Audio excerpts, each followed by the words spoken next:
Pat McAfee just unloaded on Angel Reese, and let's just say, it wasn't a gentle reminder. It was a full-blown sports talk smackdown. Why?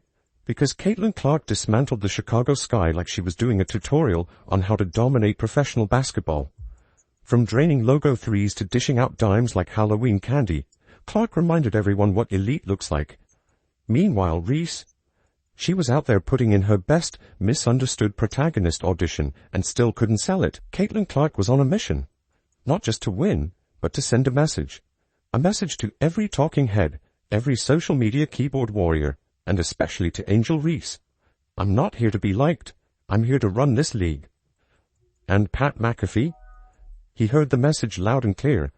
The moment Clark lit up the Sky and sent them back to the locker room with a nearly 30-point reality check, McAfee went off. No filter, no sugarcoating, just truth. She has, surpassed everybody in the amount of time that she has played in the WNBA. She fills up every arena in every town that she goes to. Teams have to go to bigger arenas so they can try to profit off the Caitlin Clark train coming to town. Most 20-point 10-assist games in WNBA history, which I think you could say, hey, that's a good game. I guess that guys right. Vandersloot, obviously, 430 games played, had 10 of them. Diana Taurasi, people talk about as the GOAT, right? The GOAT. I don't know if you I'm right. 5 hours 60 voice she goes school. Yuka, okay, 5 hours 65 games played. She has 9 20-point, 10-assist games. And then, Caitlin Clark, 41 games played. She already has 9 of them. Let's rewind the tape. Clark drops a triple-double so casually, you'd think it was just another Tuesday. Her first WNBA matchup of the season against Angel Reese, and she puts up 20 points, 10 assists, and 10 rebounds, like it's a warm-up. This wasn't just basketball. This was a masterclass. The Sky couldn't keep up. Clark controlled the tempo like she had the cheat codes, throwing no-look passes and drilling logo range bombs like she was shooting into a lake. And the impact? Oh, it was felt. Across the country, the Fever Sky matchup pulled in a record-breaking 2.7 million viewers, peaking at over 3 million. The most-watched WNBA game in history. And why? Because Caitlin Clark is the draw. Every time she laces up, eyeballs follow. Fans show up. Arenas sell out, jerseys fly off shelves, the league elevates. She was different, and she seemed to be more exciting than everybody else, but she also was an incredible passer and like disher in the way she went about her business. So it was like, oh, this girl's different, this woman's different. Then she gets drafted to the Fever, and what she's done for this city and for this team is unbelievable. Obviously last year at the beginning of the season, nobody wanted to believe. Okay? They still don't.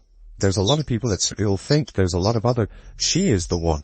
Angel Reese, on the other hand, she had no answer. She looked lost while Clark danced circles around her defense. And after all the hype, all the energy, all the declarations that she's bringing eyes to the game, Reese finished with a stat line quieter than a library. Meanwhile, Caitlin made sure the scoreboard and the cameras told the real story.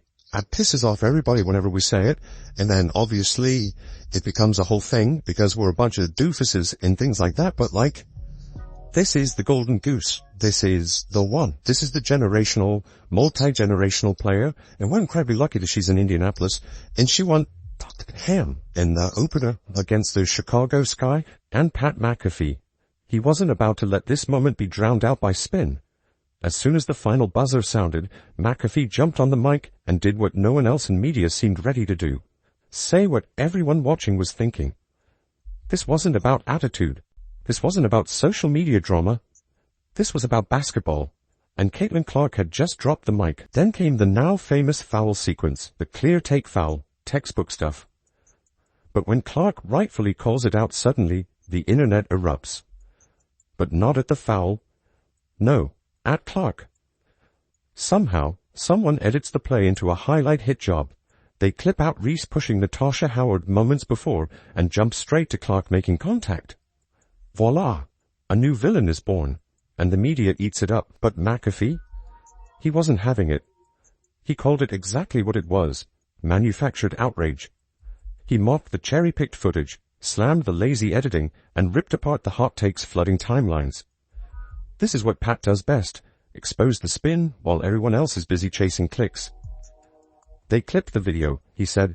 They cut out the first foul, and now Clark's the bad guy. Please, In every league, there's going to be like adversaries, like, Angel Reese is the foil for Caitlin Clark and vice versa. Like, they don't have to get along, they don't have to like each other, they're competitors like that. This kind of shit happens, but every single time something like this happens, and we have to go right back to full on. Yeah, exactly. And it doesn't get moved at all. So like, we're not talking about the game, we're talking about that play, and that's it, and then we'll get the stats about her 20 points and 10 assist games and the triple doubles and all that. But the discussion always comes back to this, and McAfee didn't stop there. He went in on the critics who still can't say the quiet part out loud. Caitlin Clark is a generational talent, and they're scared. Scared of how fast she's changed the game. Scared of how undeniable her numbers are. Scared that their favorite narratives don't work when Clark's on the floor. This is the golden goose, McAfee declared. She's selling tickets, breaking viewership records, making teams switch arenas. What more do you need? He even pulled out comparisons to legends like Diana Taurasi, Sue Bird, and yes, Steph Curry. But here's the kicker. None of them moved the needle this quickly. And McAfee didn't just praise her performance. He celebrated her leadership, her poise, the way she's carried the WNBA spotlight with grace while absorbing elbows and criticism in equal measure. And about Angel Reese, McAfee was respectful, but surgical. He gave her credit for being part of the spotlight surge. But he wasn't buying the drama. Not the flop, not the post-game pout, not the TikTok sympathy tours. He flat out said what the rest of the league is whispering. Angel Reese is becoming the villain in a saga that only Caitlin Clark is actually winning. And while that villain role might sell jerseys and stir up headlines, it doesn't change what happens between the lines. We watched the playoff, you see a hard foul, guy gets up, talk shit, did Angel overreact? Yeah, probably, it was a hard foul, it is what it is, they squashed it after the game, you moved on, but y'all, the think pieces and everything after the first game up, hey, it's numbers, so I'm sure the WNBA probably likes that part of it, but the other side of it I think is pretty shitty, because between those lines, Caitlin Clark is dominant, she's efficient, she's fierce, and more importantly, she's winning. This isn't a debate, it's a scoreboard. And McAfee hammered that point home like a man who's tired of watching talent get buried under headlines that miss the game entirely. He ended his rant with a now iconic truth bomb. People can yell until they're blue in the face. The proof is in the pudding. Caitlin Clark is her. Not might be. Not one day. Right now. Today. And as for the critics, the haters, the narrative peddlers, and the social media drama queens, they can keep spinning. Caitlin Clark is too busy rewriting records, packing stadiums, and dropping triple doubles on anyone who doubts her. Watching Caitlin become confident that she's the one out here too is awesome. Yeah, it's my press conferences, she's leading. Coach is here. Aaliyah Boston's here. Yeah.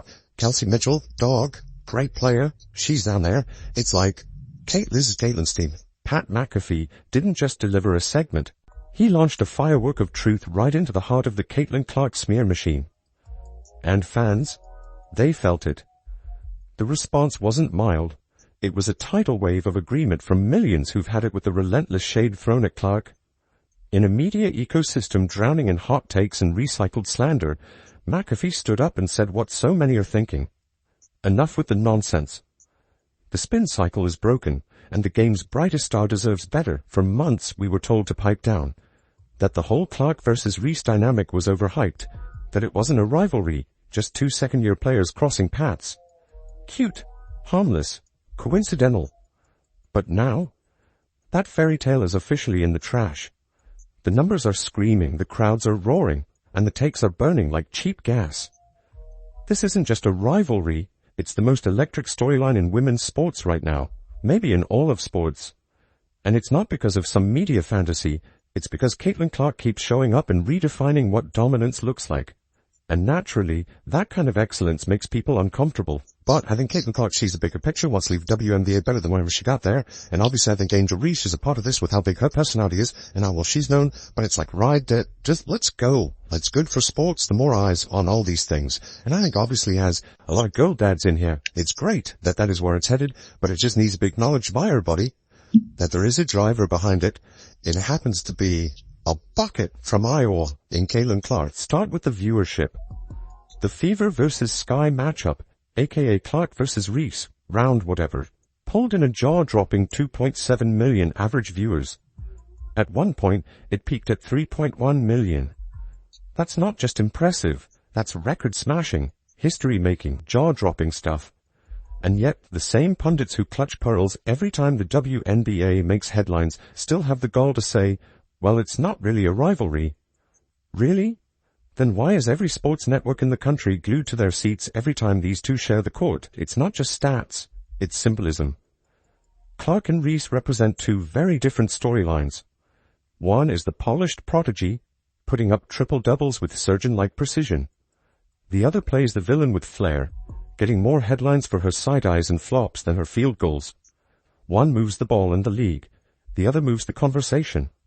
And while there's nothing wrong with a little drama, let's not kid ourselves about who's actually raising the bar. And she fills up a stadium, an arena, more named by her. And I had somebody tweet me this the other day, before we talked about Caitlin's debut. You better talk about the biggest star in Indianapolis this year or whatever.